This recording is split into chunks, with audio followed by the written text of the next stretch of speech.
Votes in favour of the proposal, 1,201,607. Gay people are a small minority, about 10%.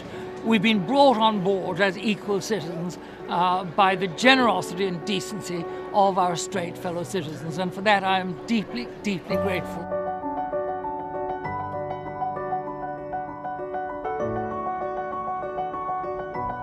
The day the marriage referendum passed in Ireland was actually the day that we started chatting to each other for the first time, so we'll always have a bit of an extra special meaning for us because of that.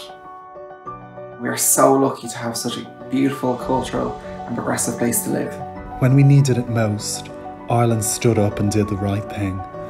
For me now, home is a place of inclusivity, acceptance and hope. It's saying I can walk down Grafton Street holding my girlfriend's hand with a cheesy and proud smile on my face. I can confidently walk down the aisle, build a family and have support of my Irish allies. Ireland is changing. It's showing the rest of the world that it has its people at heart. Ireland will always be my home, and I'm proud to call my home Ireland.